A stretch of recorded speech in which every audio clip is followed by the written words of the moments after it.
வணக்கம் எல்லாருக்கும். இது இன்ஃபினிட்டி சினிமாஸ் தமிழ். இந்த வீடியோவில் நம்ம பார்க்க போகிறது ஸ்டார் வார்ஸ் சீக்வல் ட்ரையாலஜி பற்றி ஒரு சின்ன எக்ஸ்பிளனேஷன் ஒரு சின்ன டிஸ்கஷன் அந்த மாதிரி சொல்லலாம்.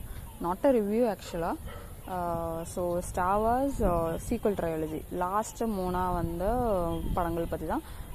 படங்கள் வரிசையிலையும் சரி அந்த டைம்லைன் படியுமே இந்த லாஸ்ட் 3 வந்த படங்கள் தான் அந்த சீக்வல் ட்ரையாலஜியில் ஆக்சுவலாக இருக்குது.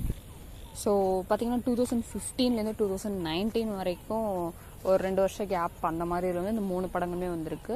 என்னென்னு பார்த்தீங்கன்னா force awaken, star wars the force awaken, then rise of skywalker வந்து லாஸ்ட்டு, மிடில் வந்து த லாஸ்ட் ஜெடை வந்து 2017 வந்துச்சு.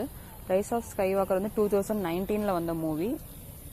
அண்ட் ஃபோர்ஸ் அவேக்கன் எடுத்துக்கிட்டிங்கன்னா வந்து 2015 வந்துச்சு. இது எல்லாமே பார்த்தீங்கன்னா இந்த டிசம்பர் 20 இல்லை அந்த 18, 17 இந்த மாதிரி, அதாவது அந்த கிறிஸ்மஸ் வீக்கெண்ட், அதாவது அந்த ஹாலிடே டைமில் வந்த ஒரு மூவிஸ் தான். ஸோ ஸ்டார் வார்ஸ்னாலே அங்கே அதுவும் யூஎஸ் அந்த கண்ட்ரி அந்த சைடு ஹாலிவுட், ஆக்சுவலாக ஹாலிவுட் சைடு இருக்க கிரேஸ் வந்து ரொம்ப ஜாஸ்தி. அதுவும் ஒரு ஹாலிவுட் டைமில் அவங்களுக்குலாம் இந்த மூவிஸ் வருதுன்னா ஃபீஸ்ட் ஆட்டம் தான். ஸோ எல்லாருமே ஒரு ஸ்டார் வார்ஸ் இல்லையே அப்படின்னு இன்னும் என்ன சொல்ல ரொம்ப வருஷம் ஆயிடுச்சுன்னு வெயிட் பண்ணிட்டு தான் இருக்காங்க. ஏன்னா கிட்டத்தட்ட 2005 அந்த ப்ரீக்வல் ட்ரையாலஜி வந்து முடிஞ்சதுக்கு அப்புறம் 2015 ஒரு 10 வருஷம் கழிச்சு அந்த சீக்வல் ட்ரையாலஜிஸ் மூவிஸ்னு வந்திருக்கு. ஸோ அதுக்கப்புறம் என்னதான் டிஸ்னி சைட்லேருந்து இவங்க நிறையா சீரீஸ் நமக்கு அப்டேட் கொடுத்துட்டு இருந்தாலும், சீரீஸ் நிறைய கொண்டு வந்தாலும் ஒரு தேட்ரிக்கல் எக்ஸ்பீரியன்ஸில் ஒரு மூவி மாதிரி இன்னும் அதுக்கப்புறம் 2019 அப்புறம் எந்த மூவிஸும் இல்லை.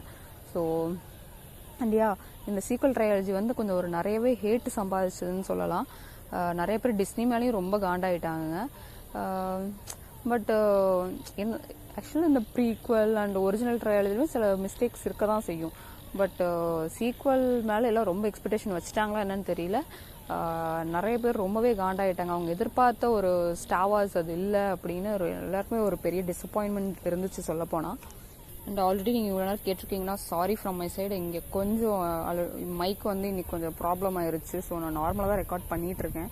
ஸோ கொஞ்சம் நாய்ஸ், பேக்ரவுண்ட் நாய்ஸ் கண்டிப்பாக இருக்கும், கொஞ்சம் அவாய்ட் பண்ணிக்கோங்க. என் வாய்ஸுமே கொஞ்சம் ஸ்லோவாக இருக்கும்னு நினைக்கிறேன். ஸோ லைட்டாக அட்ஜஸ்ட் பண்ணிக்கோங்க. ஏன்னா அந்த வீடியோ பண்ணணும்னு நினச்சி ரொம்ப நாள் தள்ளி போயிட்டே இருக்குது. ஸோ இதுக்கு மேலே தள்ளி போட வேண்டாம், என்ன இருந்தாலும் பார்த்துக்கலாம் அப்படின்னு பண்ணுறது தான். அண்ட் ஸ்டார் வார்ஸ் பற்றி நான் ஸ்டார் வார்ஸோட எல்லா மூவியும் பார்த்துருக்கேன். Original trilogy, prequel, sequel and series Mandalorian, அப்புறம் அசோகா, அப்புறம் இந்த க்ளோன் வார்ஸில் கொஞ்சம் அந்த மாதிரி நான் வந்து ஒரு கம்ப்ளீட் ஸ்டார் வார்ஸ் ஃபேனுன்னு சொல்ல முடியாது. ஒரு அரகுர ஸ்டார் வார்ஸ் ஃபேன் தான் நான். பட் என் பிரதர் வந்து அப்படி இல்லை. அவனோட ஒரு இதனால தான், அதாவது அவனுக்கு தான் வந்து ஆக்சுவலாக சீக்வல் ட்ரையாலஜி வந்து அப்படி ஒன்றும் மொக்கையா இல்லையே, அப்படி ஒன்றும் மோசமாக இல்லையே, இதுக்கு இவ்வளோ ஹேட்டுன்னு அவன் தான் ரொம்ப ஆதங்கப்படுவான். ஸோ இது அவனோட ஒரு விஷ் தான் இந்த ஒரு வீடியோ கிரியேட் பண்ணுறது. ஸோ நிறைய விஷயங்கள் ஆக்சுவலாக எனக்கு வந்து பெரிய குறையா தெரியல. நான் வந்து ஸ்டார்டிங்லேருந்து ஸ்டார் வார்ஸ் பார்த்துட்டு என்ன சொல்ல அவ்வளோ பெரிய ஃபேன் அப்படி இல்லைன்னு சொல்கிறல, ஒரு அரகுற ஸ்டார் வார்ஸ் ஃபேன் தான். அப்படிங்கும்போது என்னோட பார்வையில் அது வந்து சீக்வல் ட்ரையாலஜி எனக்கு நல்லாவே ஒர்க் அவுட் ஆச்சு. நான் என் தம்பி அவன் வந்து நிறைய டைம் திரும்ப கூட பார்த்துருக்கான். நான் வந்து ஒரு 2-3 டைம் தான் அந்த மாதிரி ரிப்பீட் பண்ணி பார்த்துருப்பேன். பட் எப்போ பார்த்தாலும் ஏதோ ஒன்று திடீர்னு கண்ணுக்கு புதுசாக படுற மாதிரியே தான் இருக்கும், போரிங்காக இருக்காது. ஸ்டார் வார்ஸ் எப்போவுமே ஒரு போரிங்கான மூவியாக இருக்காது. அது என்னதான் ஸ்லோவாக போனாலும் it's not a boring one. Okay, so sequel ட்ரையாலஜியுமே அந்தளவுக்கு என்கேஜிங்காக தான் இருந்துச்சு. பட் ஆக்சுவலாக என்னோட ஒரு பெர்ஸ்பெக்டிவ் இதை பொறுத்த வரைக்கும் ஏன் இவ்வளோ ஹேட் அப்படின்னா, எல்லாருமே லூக்கை தான் அதில் ஹீரோவாக இருக்கணும், லூக் மேலே ஒரு பெரிய எக்ஸ்பெக்டேஷன், லூக் வந்து இப்படி இருக்கணும் அப்படி இருக்குங்கிற மாதிரி ரொம்ப எக்ஸ்பெக்டேஷன் வச்சுட்டாங்களோ என்னமோ.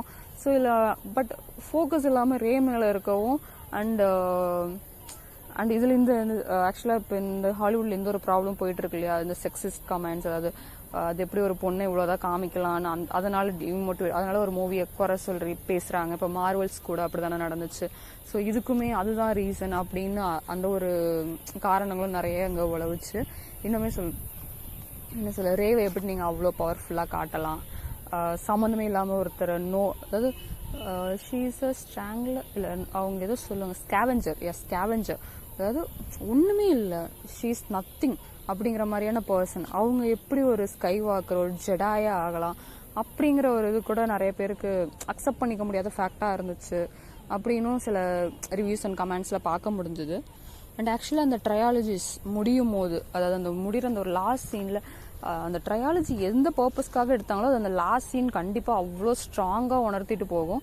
அண்ட் அதில் அது ப்ரூவும் ஆயிடுச்சு அப்படின்னு தான் நான் நினைப்பேன். ஏன்னா நீங்கள் ஸ்கேவெஞ்சரோ இல்லை என்னவோ, நீங்கள் ஒன்றுமே இல்லை, நீங்கள் ஒரு நத்திங், ஒன்றுமே இல்லாத ஒரு என்ன சொல்ல, இந்த ஹோல் யூனிவர்ஸ், இந்த கேலக்சியில் லாங்காக கேலக்சின்னு அப்படின்னு ஸ்டார்ட் ஆகும் இல்லையா. ஸோ அந்த கேலக்சியில் ஒன்றுமே இல்லாத ஒரு பர்சனாக இருந்தாலும் உங்களுக்குள்ள ஃபோர்ஸ் இருக்குது. You can be a Jedi.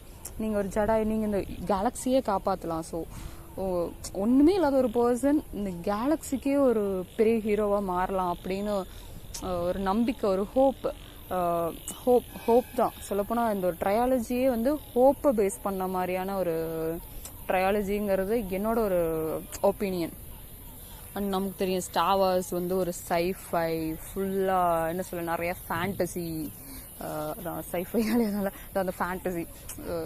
Star வார்ஸில் எல்லாமே பாசிபிள், எதுவுமே பாசிபிள் இல்லை அப்படின்னு சொல்ல முடியாது. பெரிய பெரிய கிரியேச்சர்ஸ் வரும், பெரிய பெரிய என்ன சொல்ல, அந்த ஒரு கிரகங்கள், புது புது கிரகங்கள், புது புது மனிதர்களை விட அந்த கிரகவாசிகள். ஸோ எல்லாமே புதுசாக, எல்லாமே வித்தியாசமாக, நீ ஏன் இப்படி ஒன்று பண்ண அப்படின்னு நம்ம கொஸ்டின் பண்ண முடியாமல் இருக்க மாதிரி. அது ஒரு சைஃபை, அதில் ஒரு வரைமுறையை நம்ம வைக்க முடியாது, இது இப்படி தான் இருக்கணும், இது இப்படி தான் இருக்கணும்னு.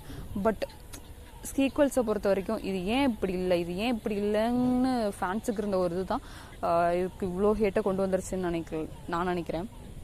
அண்ட் ஹோப் பற்றி சொன்னேன் இல்லையா.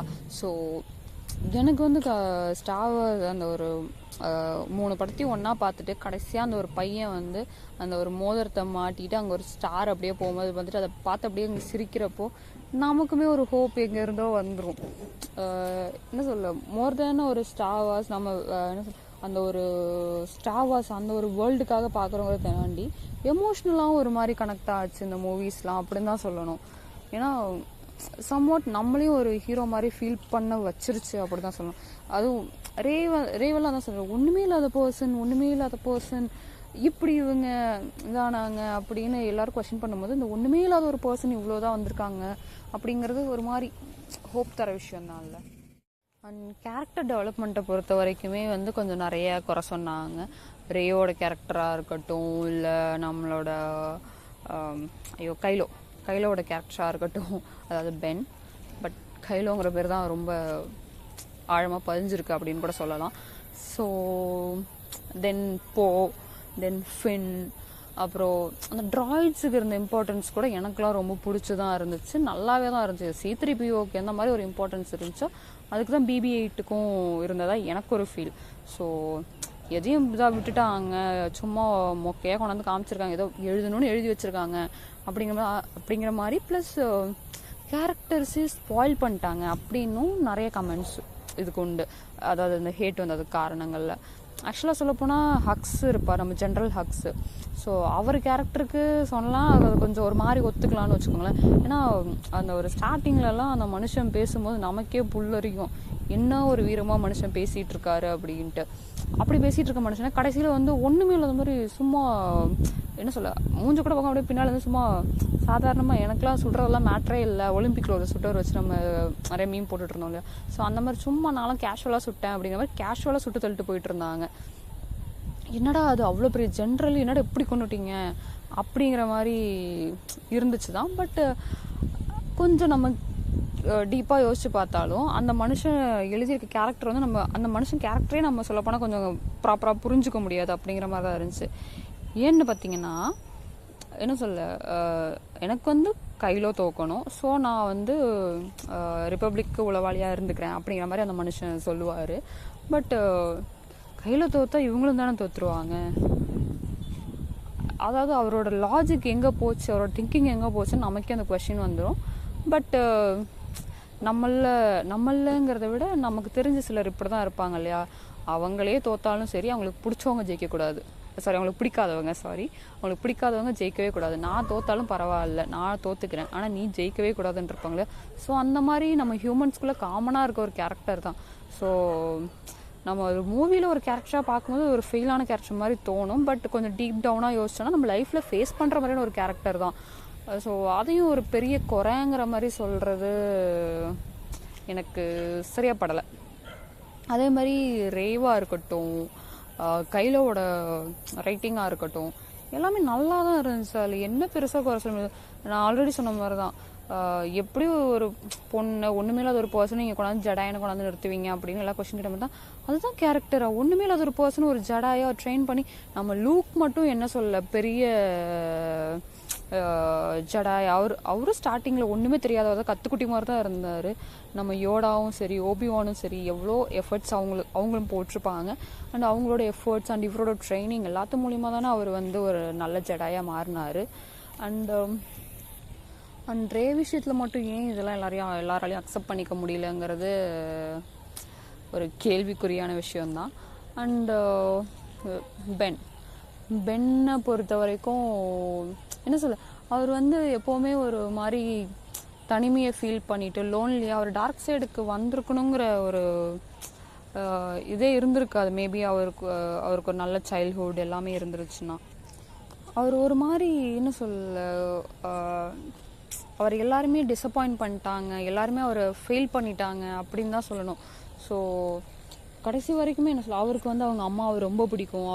அவரால் அவங்க அம்மாவை வந்து கொல்லணும்னு அப்படின்னு ட்ரை பண்ண முடியாது. அண்ட் அவங்க அம்மா இறந்துட்டாங்கும் போது இவருமே இவரோட அந்த பவர் எல்லாம் யூஸ் பண்ணி ரேவை காப்பாற்றிட்டு இவருமே இறந்துருவார் சொல்லப்போனால். ஸோ அவங்க ரெண்டு பேருமே கனெக்டட் சொல்லப்போனால், அவங்க அம்மாவும் அதாவது லியாவும் பென்னும். அவர் ஹேனை கொல்லும் போதெல்லாம், அதாவது ஹேன் சோலோ கொல்லும் போதெல்லாம் என்ன நமக்கே ஒரு மாதிரி கோவம் வந்துருக்கு, என்னடா மனுஷன் எப்படி அப்பாவையே கொன்னாரு அப்படின்னு. பட் அதே தான் அனகன் ஸ்கைவாக்கருமே அப்படி தானே,